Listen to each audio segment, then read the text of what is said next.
In my opinion, in my honest opinion, Dereck Chisora at 25-6 now with 17 KOs is not world class. I don't want to be harsh, but in my opinion, tonight he lost to Kubrat Pulev 9 rounds to 3.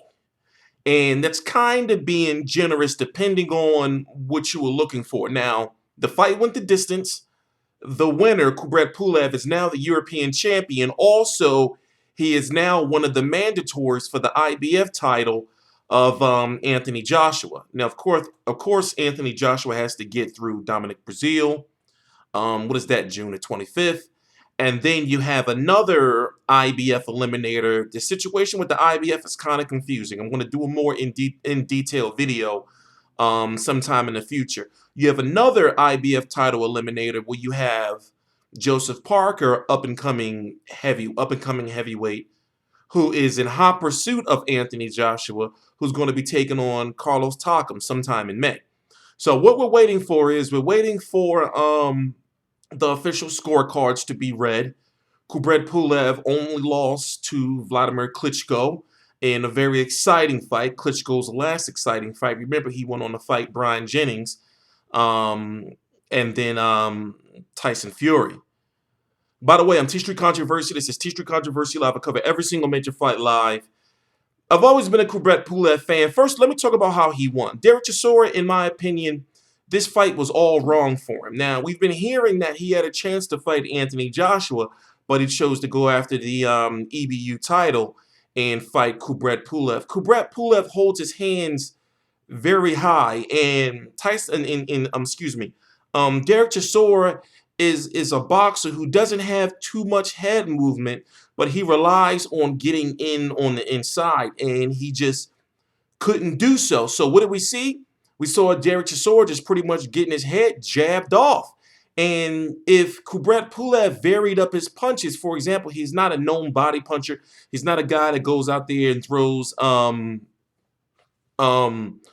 hooks or left hooks. He's mainly a jab, straight right type of fighter. He doesn't throw any body shots. If he would have varied it up a little bit, he could have possibly stopped Dereck Chisora. At some point in time, it looked like he was playing with him. But then, toward the end of the fight, you can tell Kubrat Pulev just started to slow down. Now, Kubrat Pulev is good. In a rematch, I wonder what he would do differently against Vladimir Klitschko, especially this Vladimir Klitschko. How does he hold up against a guy like Tyson Fury? Tyson Fury would just, if Tyson Fury was smart, would just use the ring and use his reach and move around him like he did Vladimir Klitschko. Can he beat a guy like Deontay Wilder? I'm not quite sure because of I don't know if he'll be able to stand up to those right hands. But the point I'm trying to make is Kubrat Pulev is a very good heavyweight, and he should be respected. Let's listen to the cards.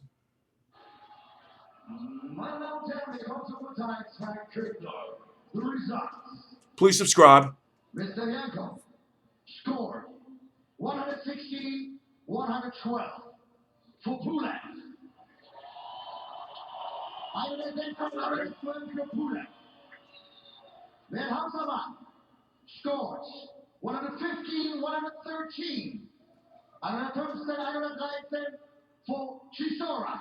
What is going on? 115, 113 from the Swiss judge. And his year on there scored 118, 110.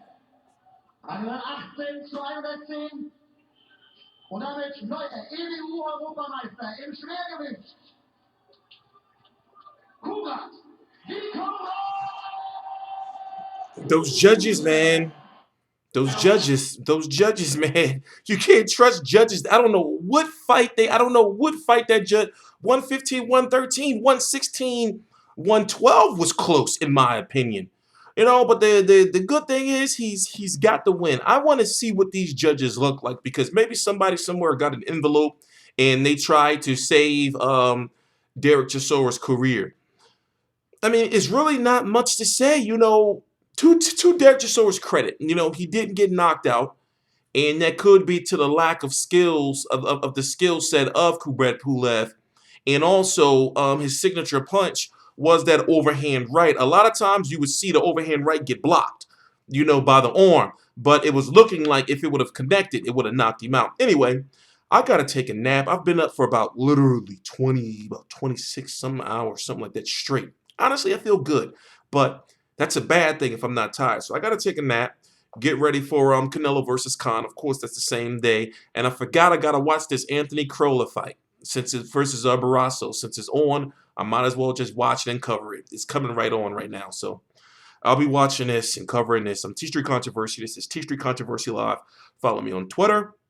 Follow me on Facebook. All the links to my social media are right down below in the description box. Also, to address the situation at the weigh-in, did you not notice that there's a trend when anything happens, controversial at a Dereck Chisora or a Dereck Chisora press conference or a Dereck Chisora weigh-in, he usually gets his ass whooped in the fight. The trend continued tonight. Now, to give Dereck Chisora some respect, to put some respect on his name, he's had big fights. He's had 2 fights with current WBO and WBA Super World Champion Tyson Fury. He's fought Robert Helenius when Robert Helenius was one of the top heavyweights in the world, even though Robert Helenius was rumored to be injured. Well, he was one of the top heavyweight prospects in the world at that time. He fought and beat a very good Malik Scott. But, as I said, Malik Scott, sometimes, you don't know if his head is really in boxing. Who else did he fought? He fought 4 times in 2015, after losing to Tyson Fury bad when people thought his career was over. Frank Warren, from my understanding, basically gave up on him and was clowning him after the second Tyson Fury fight. He fought Vitaly Klitschko. He fought David Haye in a big fight. So he's had a good, solid career as far as big fights. But, in today's heavyweight landscape, I'm sorry, I don't see a place for Dereck Chisora outside of just being a journeyman. I wouldn't be surprised if he ends up on Premier Boxing Champions, sometime in the future fighting one of Al Heyman fighters. Or, maybe a Bermain Stavern or something like that. But at this point in time, it's going to be interesting to see what he does. I don't think he wants to retire, but the boxers that are at the top right now, are better than him. Simple as that. Anyway, follow me on Twitter. Let me get to this fight. Please subscribe.